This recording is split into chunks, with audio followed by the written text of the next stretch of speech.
When you face the outside world, be sure you put your best face forward. Now, occasionally I hear the expression, well, it's the face I was born with and there's nothing I can do about it. Well, that isn't quite true.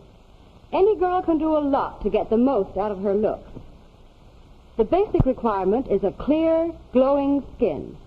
There's no substitute for that.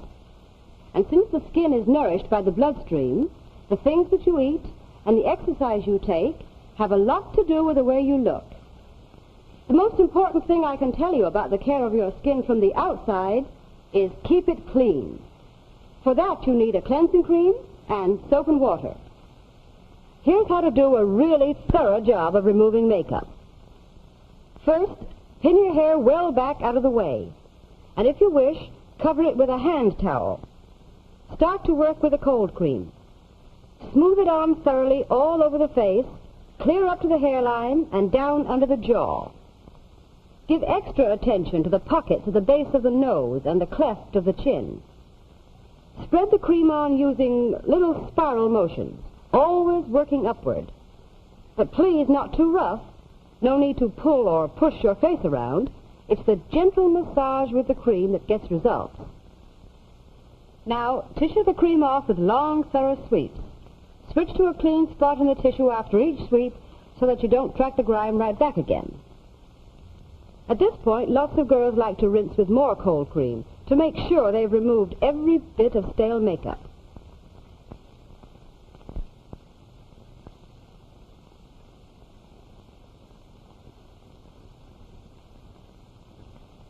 You know, in several girls' colleges, they have a course in good grooming for which they give regular college credits. And believe it or not, one full period is devoted to teaching girls how to wash their faces. But you don't need to go to college to learn that. I'd like to give you one hint, though. Don't just slide a washcloth around and call your face clean. Friction is half the battle, and back of your neck and your ears get their share of attention. If an excessively oily skin is your problem, use a liquefying cream as your cleanser. And after removing the cream, dab on a good astringent or skin freshener. Or, if yours is a dry skin, or if your face gets really chapped, finish off with a nice, rich, dry skin cream, one that's homogenized and has plenty of lanolin. Now, if you're off on a date instead of off to bed, makeup comes after cleansing, and I mean after. Never apply new makeup without first removing all of the old. With the help of these two young ladies, I'm going to try to give you a few pointers on applying your makeup. The first step is a smooth base. For that, you can use either a makeup pat or vanishing cream. If the pat is used, you blend it on over your entire face using a damp sponge or cotton. Apply it sparingly, and while still moist, blend it to super smoothness with your fingertips.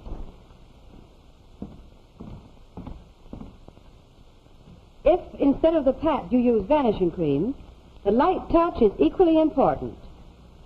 Put a little on forehead, cheeks, and chin, and spread it evenly clear up to the hairline. If you use rouge, try putting it on with the tri-dot system. One dot directly under the pupil of the eye, the second on the cheekbone, and the third no lower than the tip of the nose. Now fill in the triangle lightly and blend in carefully until no one can see that the rouge is there, not even you. Nothing dates you as much as rouge that shows.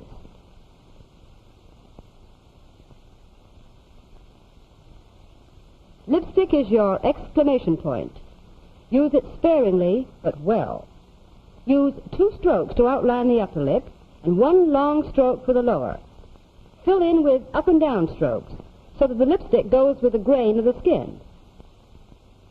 Be sure that your lipstick harmonizes with your rouge and your nail polish, and check with any reds in your costume to see that everything is in key. Now, after applying your lipstick, blot off the excess with a tissue. Last, your powder.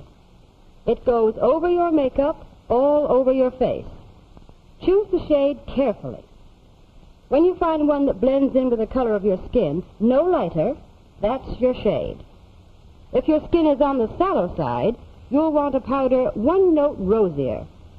And please avoid the too powdered look. Use a clean puff or fresh piece of cotton and keep it well filled. Press it lightly all over your face, starting at the forehead and working down. Use a loosely folded tissue to brush excess powder away, giving particular attention to hairline and brows.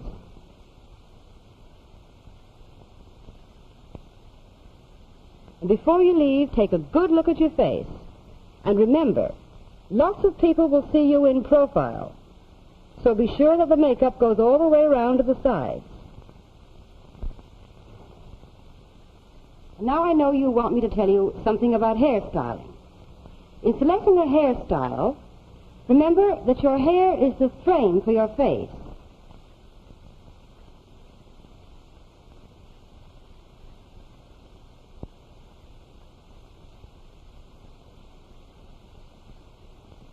The ideal facial contour is supposed to be the oval, but some of us have round faces or square faces or long faces. So what can we do to make our faces appear a little more oval? Let's start with round faces. Here's a face that lacks a little in length and has a little too much width at the cheekbones for a good oval. Now, let's see what can be done to make it better, or worse. First, let's take hair. A feather cut wouldn't be too bad on this face if kept in hand, but an overgrown feather cut gives too much hair at the sides and on the forehead and adds to the effect of roundness. And this is a typical example of how not to wear your lipstick, with emphasis on quantity rather than quality. You never saw a natural mouth like that. One other point for round face. Don't wear too high a neckline or a large bow at the neck. It shortens the neck and increases the effect of roundness. Now let's start over again and see the right way. Here is a very good hairdo for this type of face, with the hair well off the forehead and flat against the temples. The lipstick is applied correctly to follow the natural mouth line. A V-neck completes the picture and gives the impression of a little more neck length to help make round face look oval.